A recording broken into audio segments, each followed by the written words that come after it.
Best moral stories. ఒక ఊర్లో రామాచారి, శకుంతల అని దంపతులు ఉన్నారు. రామాచారి వృత్తిరీత్యా వడ్రంగి. ప్రతిరోజూ అడవికి వెళ్లి కలప తెచ్చి బల్లలు, కుర్చీలు, కలపతో చేయగలిగే వస్తువులన్నిటినీ తయారుచేసి ఊర్లో అమ్ముతూ జీవనం సాగిస్తూ ఉంటాడు. రామాచారి మంచి మనసున్న వ్యక్తి. తనకున్నంతలో సాటివాడికి ప్రతిసారి సహాయం చేస్తూనే ఉంటాడు.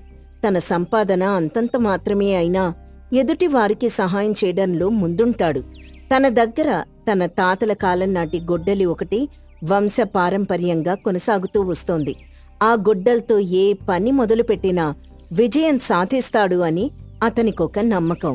ఒకరోజు ఉదయాన్నే గొడ్డలతో అడవికి బయలుదేరుతూ ఉండగా, శకుంతల, నేను అడవికెళ్తున్నాను, జాగ్రత్త. ఇంకా ఆ పాత గొడ్డలతోనే ఎందుకు అంతలా కష్టపడతారు? ఒక కొత్త గొడ్డలు తయారు చేసుకోవచ్చు కదా. సే పిచ్చి మొద్దు, నేను కొత్త గొడ్డలు తయారు చేసుకోలేక కాదు. ఇది మా తాతల కాలం నుంచి ఉపయోగిస్తున్న గొడ్డలి. మా తాతయ్య మా తండ్రి గారికి, మా తండ్రి నాకు దీన్ని వారసత్వంగా ఇచ్చారు. దీంతో ఏ పని చేసినా ఎటువంటి ఆటంకం కలగదు. ఇది మా తండ్రి తాతల జ్ఞాపకంగా ఎల్లప్పుడూ జాగ్రత్తగా కాపాడుకుంటూ ఉంటాను. మీ పిచ్చి కాకపోతే ఇంకా ఈ పాత గొడ్డలతో చెట్టు నరికితే తెగుతుందా చెప్పండి.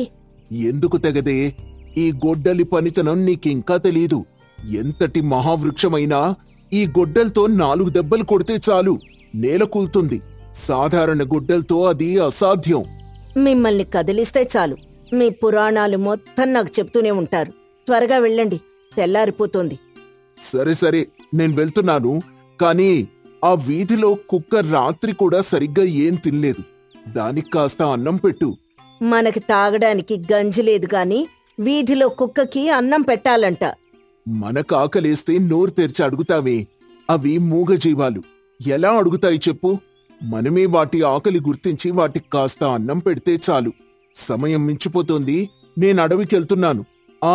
ఆ కుక్కకన్నం పెట్టడం మర్చిపోకు అని శకుంతలకి చెప్పి అడవికి వెళ్తాడు. అడవిలో తిరుగుతూ తిరుగుతూ ఒక సరస్సు ఒడ్డున ఒక చెట్టును చూస్తాడు. ఈ రోజుకి చెట్టు సరిపోతుంది, దీన్ని జాగ్రత్తగా తీసుకెళ్ళాలి అనుకుంటూ ఆ చెట్టు దగ్గరికి వెళ్లి పక్కనున్న సరస్సులో కాస్త నీళ్లు తాగి చెట్టును నరికే పని మొదలు పెడతాడు. చెట్టును నరుకుతూ ఉండగా గొడ్డలి పిడి ఊడి సరస్సులో పడిపోతుంది. అయ్యో, గొడ్డలి పిడి ఊడి సరస్సులో పడిపోయిందే, ఇప్పుడు ఎలా అని సరస్సు ఒడ్డున కూర్చొని బాధపడుతూ ఉంటాడు. ఇంతలో సరస్సులో ఏవో కదలికలు మొదలై సరస్సులో నుంచి ఒక దేవకన్య బయటికొచ్చి, రామాచారి, ఎందుకలా బాధపడుతున్నావ్?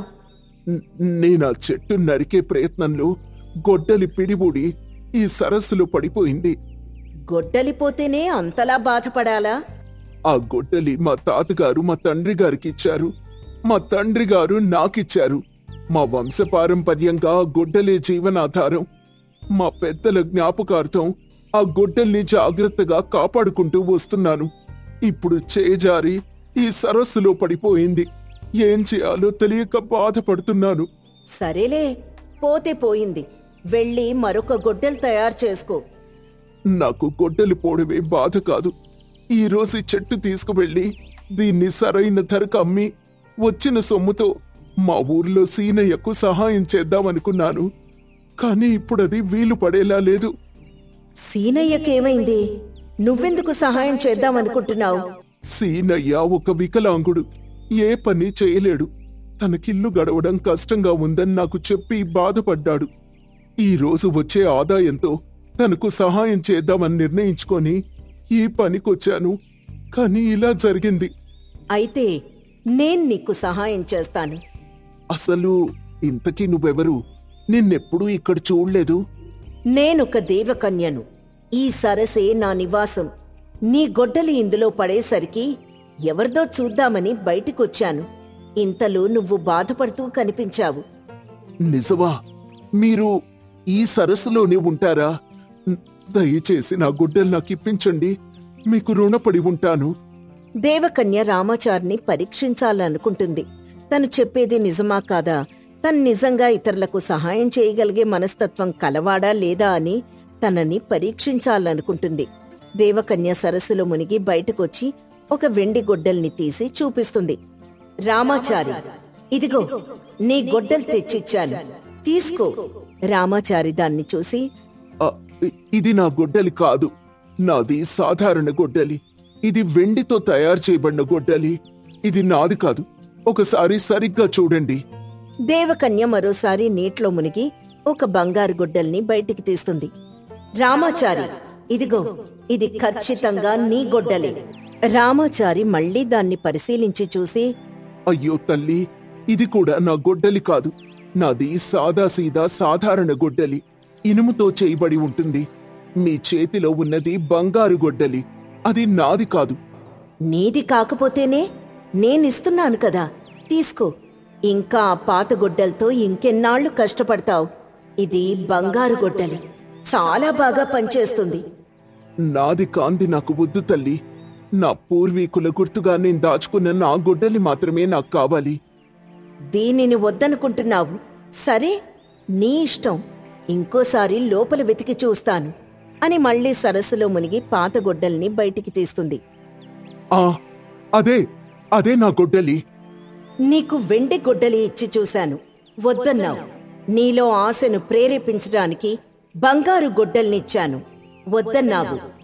నువ్వు నీ పూర్వీకుల మీద పెంచుకున్న ప్రేమను, ఇతరులకు సహాయం చేయాలనుకున్న నీ బాధ్యతను గౌరవించి నీకు నీ పాత గొడ్డలతో పాటు ఈ వెండి బంగారు గొడ్డల్ని కూడా బహుమానంగా ఇస్తున్నాను. వీటితో నలుగురికి ఉపయోగపడే మంచి పనులు చేస్తావని ఆశిస్తున్నాను. ఇదిగో, తీసుకో. రామాచారి ఆ గొడ్డల్ని తీసుకుని దేవకన్యకు కృతజ్ఞతలు తెలియచేస్తాడు. తల్లి, నాపై నీ కృపకు నేనెప్పటికీ రుణపడి ఉంటాను. నాపై నువ్వుంచిన నీ నమ్మకాన్ని ఏనాడు వమ్ము చేయను. నేను నలుగురికి ఉపయోగపడేలాగా మంచి పనులు చేస్తా అని నీకు మాటిస్తున్నాను అని కృతజ్ఞతలు తెలియజేసిన తర్వాత దేవకన్య సరస్సులోకి వెళ్ళిపోతుంది. రామాచారి వెండి బంగారు గొడ్డల్ని తీసుకుని ఇంటికొస్తాడు. ఇంటికొచ్చిన తర్వాత తన భార్య శకుంతలకు అడవిలో జరిగిన విషయం మొత్తం చెప్తాడు. అంటే, నువ్వు దేవకన్యం చూసావా? అవునే, చూశాను. ప్రతిరోజూ అడవిలోనే తిరుగుతూ ఉంటాను కాని ఏనాడూ కనిపించలేదు.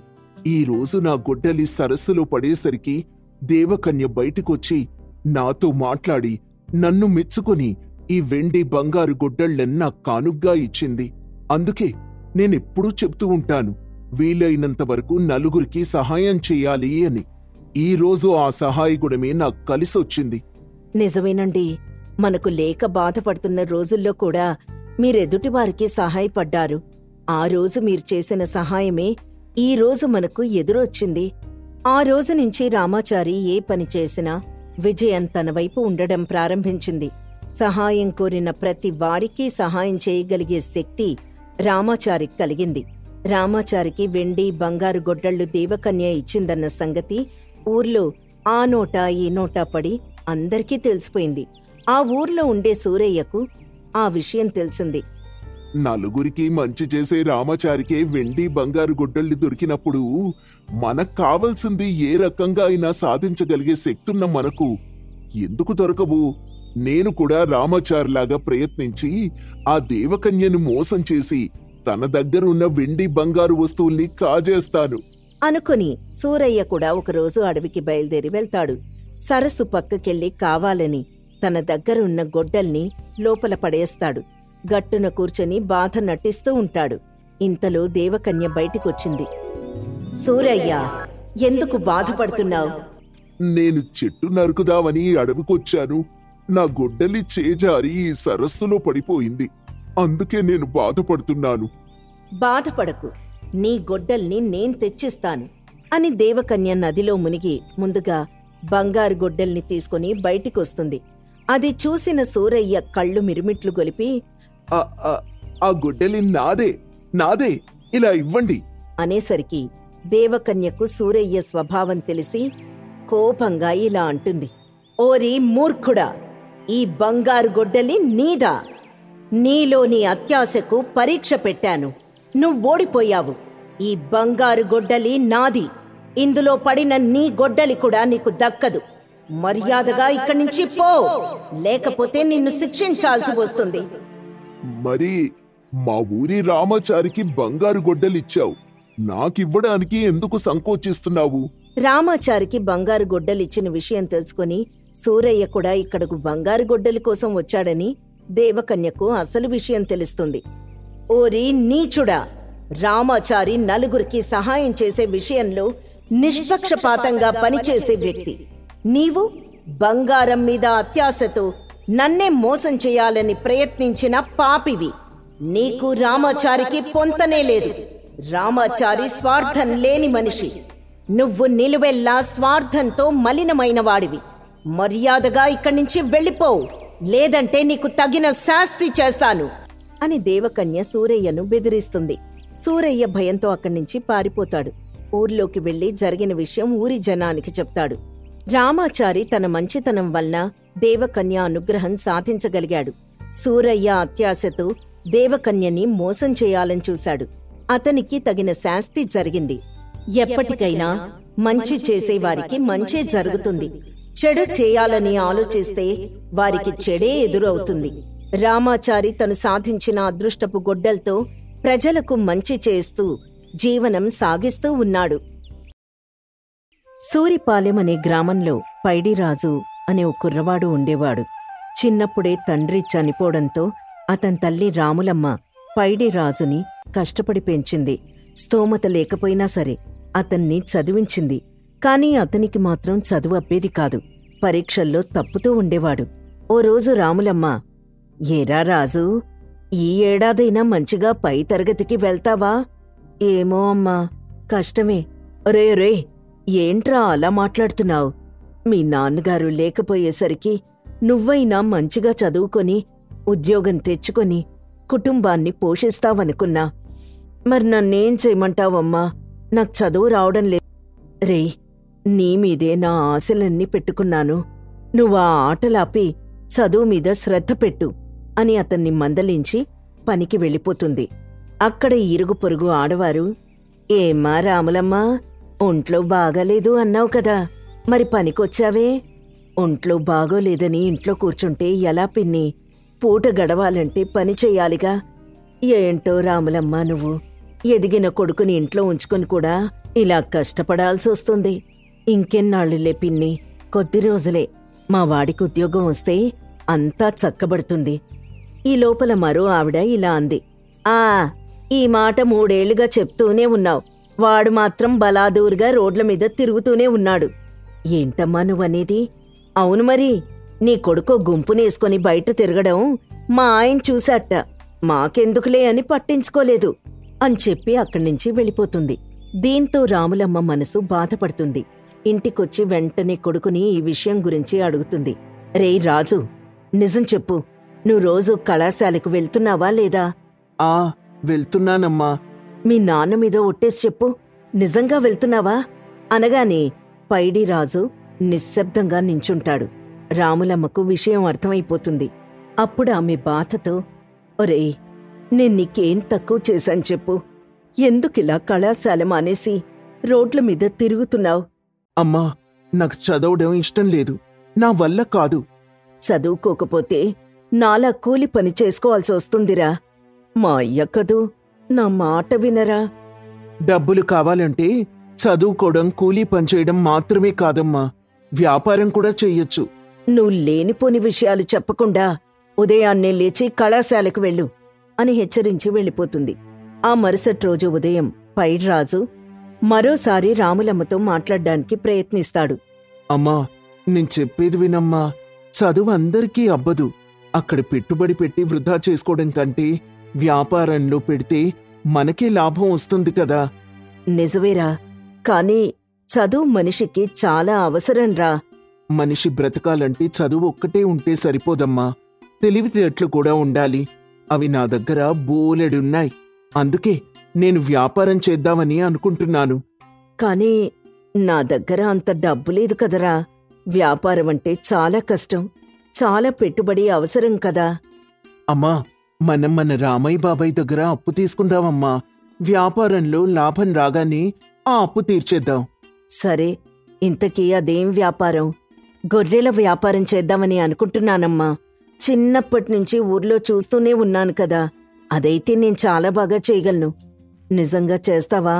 అవునమ్మా, నన్ను నమ్ము, నేను మంచిగా వ్యాపారం చేస్తాను అని చెప్పి రామయ్య దగ్గరికి అప్పు కోసం వెళ్తాడు. అక్కడ రామయ్యతో రాములమ్మ ఇలా అంటుంది. అయ్యా, మేమొక పని కోసం వచ్చాం. ఏంటి రాములమ్మ, ఎన్నడూ లేంది నా దగ్గరకొచ్చావు? ఏవైనా ఇబ్బందొచ్చిందా? అదేం లేదయ్యా, కాని రాజు ఒక వ్యాపారం చేయాలంటున్నాడు. అందుకు కొంత సాయం కావాలి. అవునా? ఇంత చిన్న వయసులో వ్యాపారం అంటే కష్టమే. వ్యాపారానికి చాలా అనుభవం కావాలి. లేదు బాబాయ్, నాకు చాలా తెలివితేటలున్నాయి. నేను చిన్నప్పటి నుంచి గమనిస్తూనే ఉన్నాను. సరేరా, నీ ఇష్టం. కానీ నా డబ్బు మాత్రం నాకు సరైన సమయంలో ఇచ్చి తీరాల్సిందే. ముందే చెప్తున్నా. ఇస్తాను బాబాయ్, ఒక 2 నెలలు సమయం ఇవ్వు. సరే, 2 నెలలే కదా. ఇంకా అంతకంటే సమయం దాటిపోతే విషయం వేరేలా ఉంటుంది. జాగ్రత్త మరి.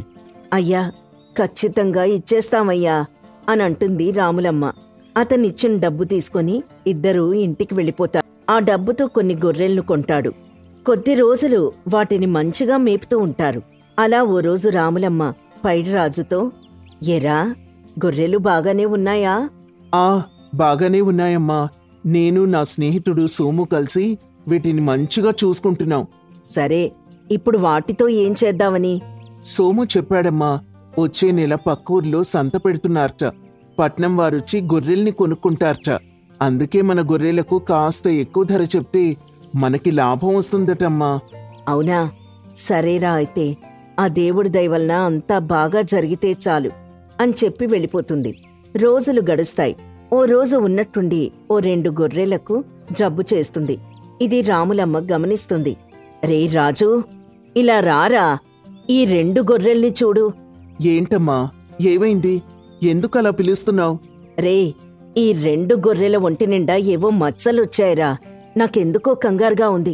నువ్వు కంగారు పడకమ్మా, ఏం కాదు. పురుగులు కుట్టుంటాయేమో, అంతే. లేదురా, నాకేదో భయంగా ఉంది. ముందు వీటిని మందలో నుంచి బయటికి తీసుకొచ్చి కట్టేయ్. సరే అమ్మా, నేను చూసుకుంటానులే, నువ్వెళ్ళు అని ఆమెను పంపించేసి వాటిని తీసుకుని బయట కట్టేస్తాడు. వాటికి తనకు తెలిసిన ఆకువైద్యం చేస్తాడు. కాని ఫలితం ఉండదు. అమ్మా, వాటికి పసరు రాశాను కాని ఇంకా అలానే ఉందమ్మా. రే, నువ్వెళ్ళి ఎవరినైనా పెద్దోళ్ళని పిలుచుకుని రారా. సరే అమ్మా, నువ్వు వాటిని చూసుకో, నేనిప్పుడే వచ్చేస్తాను అని రాజు వెళ్తాడు. కాని రాజు తిరిగొచ్చేలోపే ఆ 2 గొర్రెలు చనిపోతాయి. రాములమ్మ రాజు వచ్చేసరికి దిగాలుగా కూర్చొనుంటుంది. అయిపోయిందిరా, అంతా అయిపోయింది. ఈ 2 గొర్రెలు చనిపోయాయి. ఇప్పుడు మనకు నష్టం వచ్చినట్టేనేమోరా. అయ్యో, చనిపోయాయా? అవునరా, అందుకే అనుభవం లేని వ్యాపారం చేయకూడదు అని చెప్పాను. విన్నావా నా మాట? ఇప్పుడు చూడేమైందో. మిగిలిన గొర్రెలున్నాయి కదమ్మా, నేను చూసుకుంటానులే. ఏం చూసుకుంటావో ఏమో, నాకేం అర్థం కావడం లేదు. నాకు మిగిలిన వాటి గురించి కూడా దిగులుగా ఉంది అని బాధతో అక్కడి నుంచి వెళ్ళిపోతుంది. ఇక రాజు ఈ విషయాన్ని తన స్నేహితుడు సోముకి చెప్తాడు. అయ్యో, ఎంత పని జరిగిందిరా. మరి మిగిలిన గొర్రెలు? వాటిని విడిగా కట్టేశాన్రా. వాటినలా వదిలేయకూడదురా. నువ్వు వాటి మీద మచ్చలు వచ్చినప్పుడే నాకు చెప్పుండాల్సింది. మా మావయ్య పశువుల జబ్బులకు మందులిస్తూ ఉంటాడు. ముందక్కడికి వెళ్దాం పదా అని రాజుని తన మావయ్య దగ్గరికి తీసుకుని వెళ్తాడు సోము. అప్పుడు సోము మామ, అయ్యో, అన్యాయంగా 2 గొర్రెలు చనిపోయాయా? అవునండి. వాటికి పసరు వైద్యం పనికిరాదు బాబు. సరే, మిగిలిన గొర్రెలనైనా కాపాడుకో. ఈ గుళికలు తీసుకువెళ్లి నీళ్లలో కలిపి వాటికి పెట్టు. అప్పుడు మిగిలిన వాటికి ఏం కాదు కదా బాబాయ్? ఏమీ కాదురా. ఈసారి ఎప్పుడైనా ఇలాంటి ఇబ్బంది కలిగితే వెంటనే వాటిని నా దగ్గరికి తీసుకునిరా. సరే బాబాయ్ అని చెప్పి వాటిని తీసుకుని వెళ్లి అతను చెప్పినట్టు చేస్తాడు. ఓ 4 రోజుల్లో అంతా బాగైపోతుంది. అమ్మా, గొర్రెలన్నీ చాలా ఆరోగ్యంగా ఉన్నాయి. నేను వాటిని వచ్చే వారమే సంతలో బేరం పెడదామనుకుంటున్నాను. కానీ మనం అనుకున్నంత డబ్బు రాదు కదరా. రామయ్య అప్పు ఎలా తీరుస్తాం? అవునమ్మా, ముందు వచ్చినంత ఇచ్చేద్దాం. ఆ తర్వాత కొంచెం గడువు అడుగుదాం. సరేరా, కాని జాగ్రత్త అంటుంది రాములమ్మ. వారం రోజులు గడుస్తాయి. వాటిని సంతకు తీసుకుని వెళ్తారు. రే రాజు, మన గొర్రెలకు బాగానే ధర పలుకుతుంది కదా? అవునరా, ఇక్కడున్న వాట్లు మనవే ఆరోగ్యంగా పటిష్టంగా ఉన్నాయి. నిజమేరా. సరే, ఎవరన్నా వస్తారేమో చూద్దాం. మనమే వాళ్ళ దగ్గరికి వెళ్ళి చెప్దాంరా. సరే పద, వెళ్దాం అని సంతంతా తిరిగి వారు తెచ్చిన 5 గొర్రెల్ని మంచి ధరకు అమ్మేస్తారు. ఈ విషయాన్ని వెంటనే రాములమ్మ దగ్గరికి వెళ్లి చెప్తాడు పైడ్రాజు. అవునా, చాలా సంతోషం బాబు. ముందు వెళ్ళి రామయ్య బాబాయ్కి డబ్బిచ్చేసిరా. కానీ అమ్మా, అది ఇందులో కొంత డబ్బు తగ్గుతుంది కదా. వ్యాపారం అన్న తర్వాత ప్రతిసారి లాభమే వస్తుందనుకుంటే చాలా పొరపాట్రా. కాని నీకు మొదటిసారి నష్టం వచ్చింది, అంతే. ఈసారి వడ్డీతో సహా ఇస్తానని రామయ్యకు చెప్పు. సరేనమ్మా అని వెళ్లి విషయమంతా రామయ్యకు చెప్తాడు. అందుకేరా అనుభవం లేకుండా ఏ వ్యాపారం చేయకూడదు అనేది. అలా అవుతుందని నేను అనుకోలేదు బాబాయ్. నువ్వేమనుకుంటే నాకెందుకులే గాని నా మిగిలిన డబ్బు ఎప్పుడిస్తావు? బాబాయ్, నాకు కొంచెం సమయం ఇచ్చావంటే వడ్డీతో సహా ఈసారి మొత్తం ఇచ్చేస్తాను. సరే సరే, గొర్రెలు చనిపోయాయి అన్నావు కదా, నీకొకే ఒక అవకాశం ఇస్తాను. ధన్యవాదాలు బాబాయ్ అని చెప్పి అక్కడి నుంచి వెళ్ళిపోతాడు పైడ్రాజు. విషయమంతా రాములమ్మకి చెప్తాడు. రే, నీకిది ఓ అనుభవంగా మారాలి. ఇక నుంచైనా వాటిని జాగ్రత్తగా కాపాడుకుంటూ ఉండు. సరేనమ్మా. ఆ మిగిలిన అప్పు కూడా త్వరగా తీర్చేస్తే మంచిది. రామయ్య మంచివాడు కాబట్టి మరో అవకాశం ఇచ్చాడు. సరే అమ్మా, అలానే చేస్తాను. ఈసారి ఇంకాస్త జాగ్రత్తగా ఉంటాను అంటాడు పైడ్రాజు. అప్పట్నుంచి జాగ్రత్తగా వ్యాపారం చేసుకుంటాడు. ఓపిక, సమయస్ఫూర్తి, నమ్మకం కలిస్తే ఏ వ్యాపారమైనా విజయమే అని, అనుభవం కూడా చాలా ముఖ్యమని అతను గ్రహిస్తాడు.